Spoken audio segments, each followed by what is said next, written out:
പ്രിയപ്പെട്ടവരെ, നിങ്ങൾക്കെല്ലാവർക്കും ദൈവത്തിൻ്റെ കൃപയും അനുഗ്രഹവും ഞാൻ പ്രാർത്ഥിക്കുന്നു.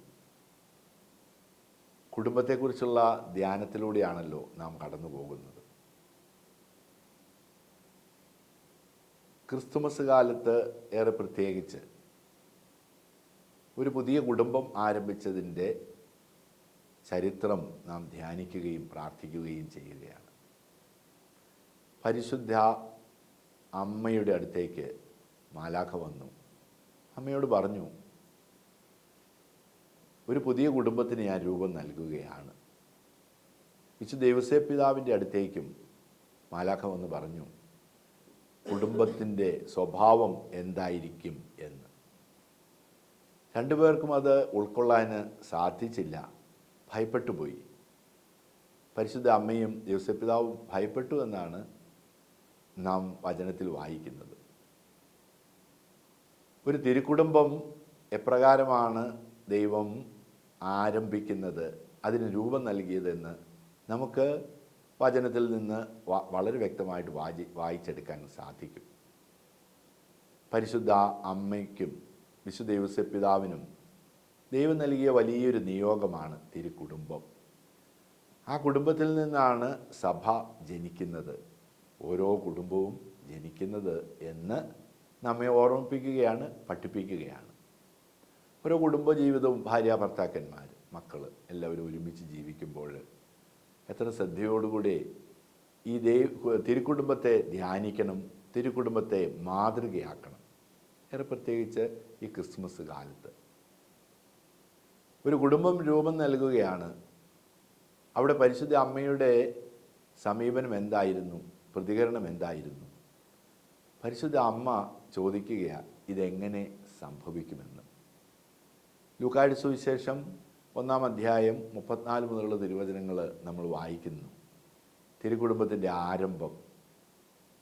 പ്രിയപ്പെട്ടവരെ, ഓരോ കുടുംബവും തിരുക്കുടുംബമാണെന്ന് ഞാൻ സൂചിപ്പിച്ചു കഴിഞ്ഞല്ലോ. ദൈവത്തിൻ്റെ വലിയ പദ്ധതിയാണ് ഓരോ കുടുംബവും. തിരുക്കുടുംബത്തെ തിരഞ്ഞെടുത്തത് ആരാണ്? അത് ദൈവത്തിൻ്റെ തിരഞ്ഞെടുപ്പാണ് ഓരോ കുടുംബവും. പരിശുദ്ധ അമ്മയോ യോസേപ്പ് പിതാവോ ദൈവത്തോട് പറഞ്ഞില്ലല്ലോ, ഞങ്ങളെ ഒരുമിച്ച് ചേർക്കണം, ഞങ്ങളെ ഈ കുടുംബമായിട്ട് രൂപപ്പെടുത്തണമെന്ന് ആവശ്യപ്പെട്ടില്ലല്ലോ. തിരഞ്ഞെടുപ്പ് ദൈവത്തിൻ്റേതാണ്. അപ്പോൾ ഓരോ കുടുംബവും ദൈവത്തിൻ്റെ തിരഞ്ഞെടുപ്പാണ്. അത് ഞങ്ങളുടെ തിരഞ്ഞെടുപ്പല്ല എന്ന് വിശ്വസിക്കുന്നതാണ് മഹാരഹസ്യമായ കുടുംബത്തിൻ്റെ അടിത്തറ. പൗലോസ് അപ്പോസ്തലനാണല്ലോ പറഞ്ഞത്, കുടുംബം what is A family, it's A splendid mystery. വലിയൊരു രഹസ്യം എന്നല്ലേ വിശേഷിപ്പിക്കുന്നത്? അതെ, ഈശോയുടെ പെസഹ രഹസ്യത്തിൽ പങ്കുകാരാകുകയാണ് ഓരോ കുടുംബത്തിലും. അപ്പോൾ കുടുംബത്തിലേക്ക് ദൈവം ക്ഷണിക്കുമ്പോൾ പെസഹ രഹസ്യത്തിലേക്ക് ക്ഷണിക്കുകയാണ് ചെയ്യുന്നത്.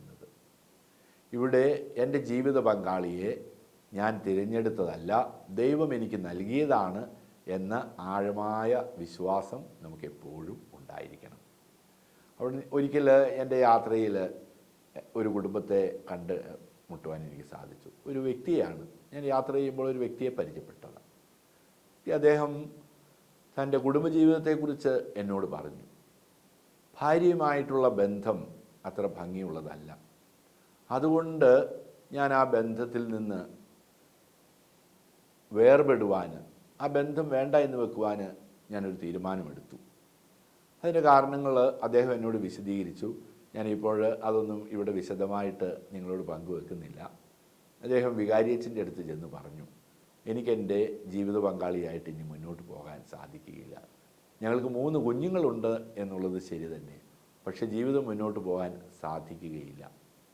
വികാരിയച്ഛന് ആ സാഹചര്യങ്ങളെല്ലാം മനസ്സിലാക്കിയ ശേഷം എന്നോട് പറഞ്ഞു, നീ വലിയൊരു തീരുമാനമല്ലേ എടുക്കാൻ പോകുന്നത്, പക്ഷെ അതിനു മുൻപ് ദൈവത്തോടുള്ള ഒരാലോചന നീ നടത്തണം.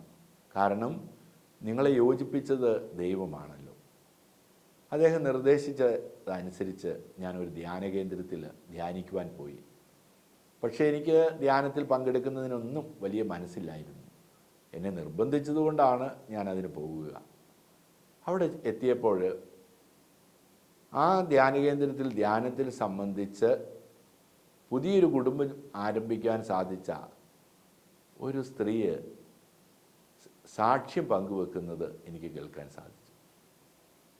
അവരുടെ ഭർത്താവ് തികഞ്ഞ മദ്യപാനിയും മാനസിക രോഗിയുമായിരുന്നു. ആ ഭർത്താവിനെ ഉപേക്ഷിച്ച് സ്വന്തം വീട്ടിലേക്ക് മടങ്ങാൻ ആലോചിച്ചപ്പോൾ അതിനു മുൻപ് ഒരു ധ്യാനത്തിൽ പങ്കെടുക്കാമല്ലോ എന്ന് കരുതിയാണ് ധ്യാനകേന്ദ്രത്തിൽ വന്നത്. കൗൺസിലിങ്ങിന് ചെന്നപ്പോൾ ആ സ്ത്രീയോട് കൗൺസിലർ പറഞ്ഞത്രേ, എൻ്റെ അടുത്ത് ഈശോ നിൽക്കുന്നുണ്ട്. ഈശോ നിന്നോട് ചോദിക്കുകയാണ്, നിൻ്റെ ഭർത്താവിനെ ആരെയാണ് ഞാൻ പരമേൽപ്പിക്കുന്നത്? അദ്ദേഹം മാനസികമായി പ്രശ്നമുണ്ട്, മദ്യപാനിയാണ്. ആരാണ് അദ്ദേഹത്തെ ശുശ്രൂഷിക്കുക? ഞാൻ അന്വേഷിച്ചപ്പോൾ സഹോദരിയെയാണ് ഞാൻ കണ്ടെത്തിയത്. അങ്ങനെ സഹോദരിയെ വിശ്വസിച്ചുകൊണ്ട് ഞാൻ ആ ഭർത്താവിനെ ഭരമേൽപ്പിച്ചു. ഇപ്പോൾ നീ ഉപേക്ഷിച്ചു പോകുകയാണോ? ഈശോ ഈ ചോദ്യം തന്നോട് ചോദിച്ചപ്പോൾ ഹൃദയം നുറുങ്ങിപ്പോയി എന്ന് ആ സ്ത്രീ സാക്ഷ്യപ്പെടുത്തിയത്രേ. ഞാൻ സന്തോഷത്തോടുകൂടി ഞാൻ എൻ്റെ വീട്ടിലേക്ക് ചെന്നെന്ന് ആ സ്ത്രീ സാക്ഷ്യം പറയുകയാണ്. എൻ്റെ ഭർത്താവിനെ ഞാൻ പരിചരിക്കുകയാണ്. കാരണം എന്നെ വിശ്വസിച്ച് എൻ്റെ ഈശോ എന്നെ ഭരമേൽപ്പിച്ചതാണ്. മറ്റാരെയും കാണാത്തത് കൊണ്ടാണല്ലോ എന്നെ ഭരമേൽപ്പിച്ചത്. അതുകൊണ്ട് ഞാൻ എൻ്റെ ഭർത്താവിനെ ശുശ്രൂഷിക്കും. ഞാൻ എൻ്റെ ഭർത്താവിനെ ദൈവം തന്ന ഒരു നിധി പോലെ, ദൈവം എന്നെ സൂക്ഷിക്കാൻ ഏൽപ്പിച്ച ഒരു നിധി പോലെ ഞാൻ എൻ്റെ ഭർത്താവിനെ ശുശ്രൂഷിച്ചു. എന്നെ അത്ഭുതപ്പെടുത്തുകയാണ്. 6 മാസത്തിനുള്ളിൽ തന്നെ ഇന്ന് ഞാൻ ഇവിടെ നിന്ന് ഈ സാക്ഷ്യം പറയുമ്പോൾ എൻ്റെ ഭർത്താവിൻ്റെ രോഗമെല്ലാം ഭേദമായി, മദ്യപാനം അദ്ദേഹം നിർത്തി, സന്തോഷകരമായൊരു കുടുംബജീവിതം എനിക്ക് സാധിക്കുന്നു. എന്നോട് അനുഭവം പങ്കുവെച്ച ആ വ്യക്തി എന്നോട് പറയുകയാണ്, ഈ സ്ത്രീയുടെ സാക്ഷ്യം കേട്ടപ്പോൾ എന്നോട് ഈശോ പറയുന്നതായിട്ട് എനിക്ക് തോന്നി, നിൻ്റെ ഭാര്യയെയും മക്കളെയും ഞാൻ നിന്നെ ഭരമേൽപ്പിച്ചിട്ട് നീ ഇപ്പോൾ ഉപേക്ഷിച്ചു പോകുകയാണോ എന്ന ചോദ്യം.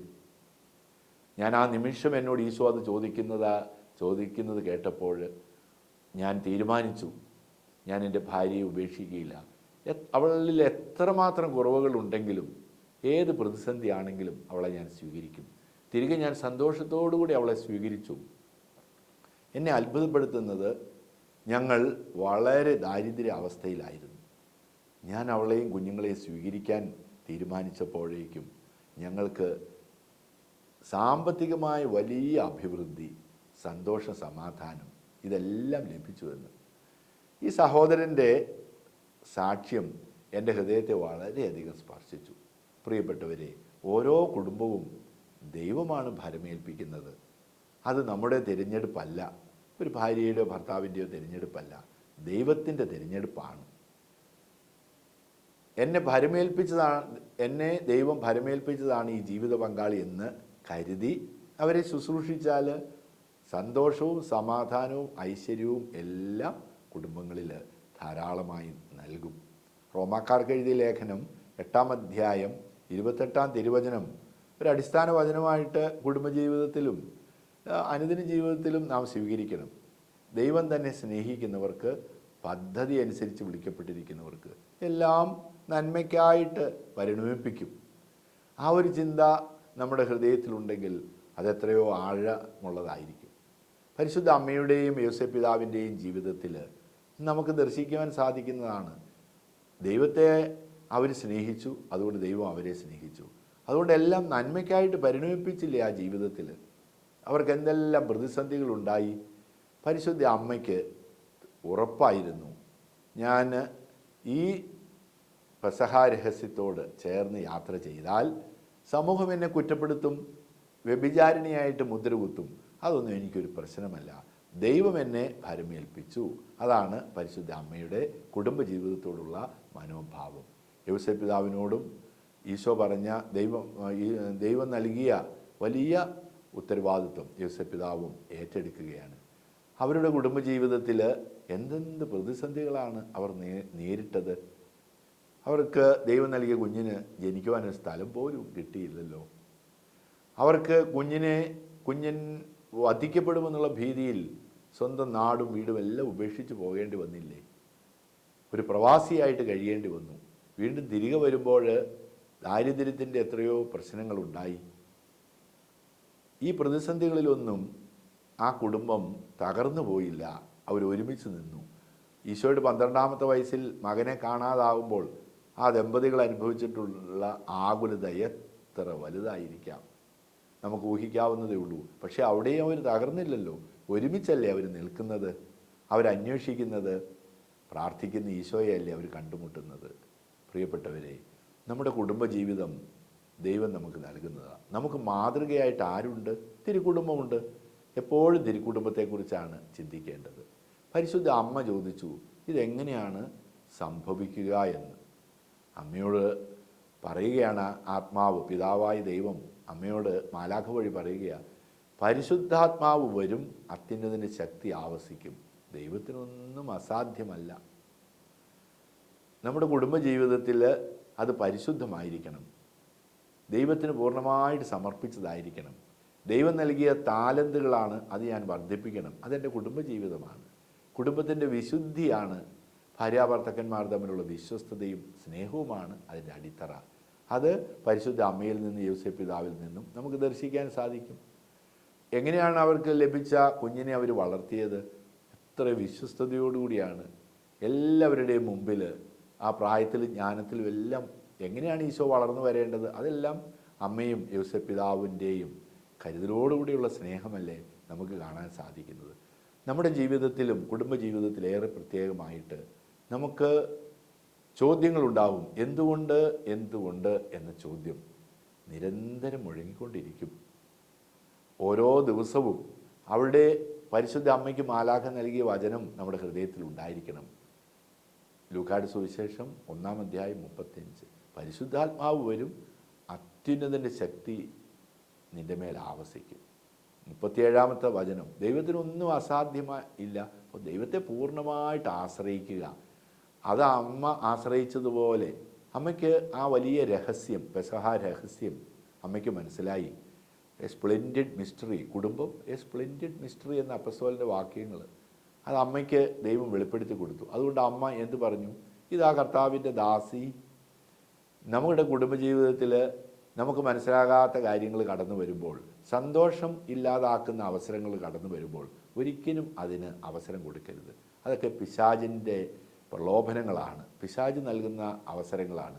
അപ്പോഴെല്ലാം നമ്മൾ ആവർത്തിക്കണം, ഈ ഏതൊരു സംഭവത്തിലും അനുദിന ജീവിതത്തിലും പരിശുദ്ധാത്മാവ് വരും, അത്യുന്നതൻ്റെ ശക്തി ആവസിച്ചുകൊള്ളും. ദൈവത്തിനൊന്നും അസാധ്യമായിട്ടില്ല. ഇതാ കർത്താവിൻ്റെ ദാസി എന്ന് എളിമയോടുകൂടെ പറയുവാൻ നമുക്ക് സാധിച്ചാൽ പൗലോസ് അപ്പസ്തോലൻ ഫിലിപ്പിയർക്ക് എഴുതിയ ലേഖനം 4-ാം അധ്യായം 4-ാം തിരുവചനം അന്വർത്ഥമാകും. എന്താണ് ആ വചനം? നിങ്ങൾ എപ്പോഴും നമ്മുടെ കർത്താവിൽ സന്തോഷിക്കുവിൻ. ഞാൻ വീണ്ടും പറയുന്നു, നിങ്ങൾ സന്തോഷിക്കുവിൻ. എപ്പോഴും സന്തോഷമുള്ളവരായിരിക്കണം. എപ്പോഴും നമ്മുടെ വിവാഹത്തിൻ്റെ അവസരത്തിൽ ദമ്പതികൾ ബൈബിളിൽ തൊട്ട് സത്യം ചെയ്യുന്നില്ലേ? സന്തോഷത്തിലും സന്താപത്തിലും, ആരോഗ്യത്തിലും അനാരോഗ്യത്തിലും, സമ്പത്തിലും ദാരിദ്ര്യത്തിലും ഏക മനസ്സോടുകൂടി ജീവിക്കുമെന്ന് ആ പ്രതിജ്ഞ അക്ഷരാർത്ഥത്തിൽ പൂർത്തിയാക്കണമെങ്കിൽ അമ്മയ്ക്ക് മാലാഖ നൽകിയ സന്ദേശം ഹൃദയത്തിൽ സൂക്ഷിച്ചാൽ മതി. പരിശുദ്ധാത്മാവ് ഓരോ ദിവസവും കടന്നു വരും, അത്യുന്നതിൻ്റെ ശക്തി കൂടെ ഉണ്ടാവും. ദൈവത്തിനൊന്നും അസാധ്യമായിട്ടില്ല. പരിശുദ്ധ അമ്മയോടും യോസേപ്പ് പിതാവിനോടും മാലാഖ പറഞ്ഞു, ഭയപ്പെടരുത്, ശങ്കിക്കേണ്ട. പലപ്പോഴും ഭയത്തിൻ്റെ ദുഷ്ടാരൂപി നമ്മുടെ കുടുംബജീവിതത്തിൽ തളർത്തിക്കളയും. സാമ്പത്തികമായ മേഖലകളിൽ രോഗം വരുമ്പോൾ, സ്നേഹക്കുറവ് ഉണ്ടാകുമ്പോൾ, ആകുലതകൾ നമ്മെ ഭരിക്കും. അത് തിന്മയുടെ ശക്തികളാണ്. അവിടെ എപ്പോഴും ദൈവം കൂടെയുണ്ട് എന്ന് പൂർണ്ണമായിട്ട് നമ്മൾ വിശ്വസിക്കണം. ദൈവം നമ്മുടെ കൂടെയുണ്ട്, നമുക്ക് അവിടുന്ന് നമ്മെ സംരക്ഷിക്കും. കടലിന് നടുവിൽ അപ്പസ്തോലന്മാർ തോണിയിലായിരുന്നു. കാറ്റും കോളും മറിഞ്ഞു, ജീവിതം തീർന്നു എന്ന് അവർ വിചാരിക്കുകയാണ്. അപ്പോൾ ഈശോ കടലിന് മീതെ നടന്നു വരികയാണ്. മത്തായിയുടെ സുവിശേഷം 14-ാം അധ്യായം 27-ാം തിരുവചനം ആവർത്തിക്കണം. ഭയപ്പെടേണ്ട, ഞാനാണ്, ധൈര്യമായിരിക്കുവിൻ.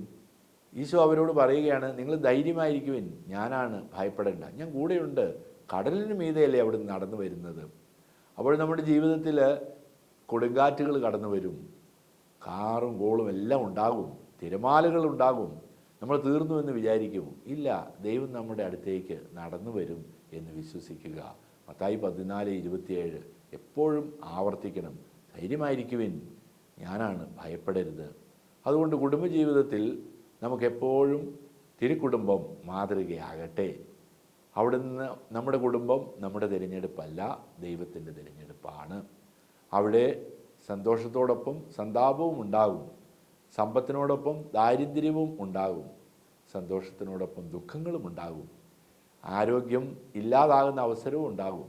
പക്ഷെ അവിടെ ഒന്നും തളരരുത്. ഒരു ഹൃദയം ഒരു ആത്മാവുമായിട്ട് ഭാര്യാഭർത്താക്കന്മാർ നിൽക്കണം.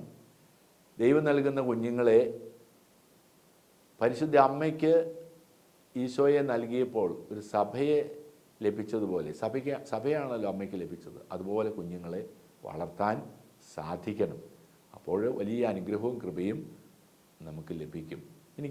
ഞങ്ങൾക്ക് ദൈവം നൽകിയ കുഞ്ഞുങ്ങൾ സഭയാണ്. പരിശുദ്ധ അമ്മ സഭയെ എങ്ങനെയാണ് വളർത്തിയത്? അതുപോലെ വളർത്തണം. അതിനുള്ള കൃപ, അവരെ വിശുദ്ധിയിൽ വളർത്തണം. അതിനുള്ള കൃപ നിങ്ങൾക്ക് എല്ലാവർക്കും ലഭിക്കട്ടെ എന്ന് ഞാൻ പ്രാർത്ഥിക്കുകയാണ്.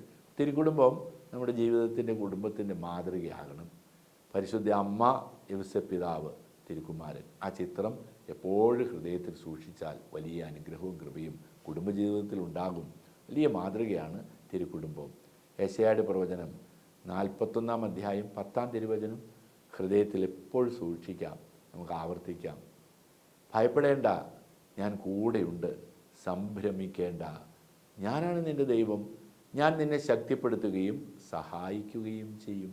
മനോഹരമായ ഈ വചനം നമുക്ക് ഓർക്കുകയും ആവർത്തിക്കുകയും ചെയ്യാം. നമ്മുടെ പ്രതിസന്ധികളിലും ആകുലതകളിലും എപ്പോഴും ഓർത്തിരിക്കേണ്ട മറ്റൊരു വചനം കൂടി ഞാൻ നിങ്ങൾക്ക് നൽകുകയാണ്. ആകുലത കടന്നു വരുമ്പോൾ ഈ വചനം നിങ്ങൾ കാണാതെ പഠിച്ച് ആവർത്തിച്ചാൽ മതി. ആകുലതകൾ വളരെ എളുപ്പത്തിൽ അപ്രത്യക്ഷമാകുന്നത് വലിയ അനുഭവമാണ്. 57-ാം സങ്കീർത്തനം 2-ാം തിരുവചനം, അത്യുന്നതനായ ദൈവത്തെ ഞാൻ വിളിച്ചപേക്ഷിക്കുന്നു, എനിക്ക് വേണ്ടി എല്ലാം ചെയ്തു തരുന്ന ദൈവത്തെ തന്നെ. നമ്മുടെ ഏത് പ്രതിസന്ധികളിലും കർത്താവിനെ വിളിക്കുക, ദൈവം കൂടെ ഉണ്ടാകും. കുടുംബം ദൈവം എനിക്ക് നൽകിയ വലിയൊരു വിളിയാണ്, എനിക്ക് നൽകിയ താലന്തുകളാണ്. അത് മൺപാത്രത്തിലെ നിധിയാണ്. ശ്രദ്ധയോടുകൂടെ ഇരട്ടിയായിട്ട് വർദ്ധിപ്പിച്ച് എനിക്ക് കർത്താവിന് തന്നെ തിരികെ നൽകണം. കുടുംബത്തിൻ്റെ വിശുദ്ധി കാത്തു സൂക്ഷിക്കുവാൻ എല്ലാവർക്കും സാധിക്കട്ടെ എന്ന് ഞാൻ പ്രാർത്ഥിക്കുന്നു.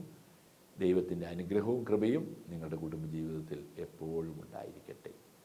നമ്മുടെ കർത്താവ് ഈശോ മിശിഹായുടെ കൃപയും പിതാവായ ദൈവത്തിൻ്റെ സ്നേഹവും പരിശുദ്ധാത്മാവിൻ്റെ സഹവാസവും നാം എല്ലാവരോടും കൂടി ഉണ്ടായിരിക്കട്ടെ ഇപ്പോഴും.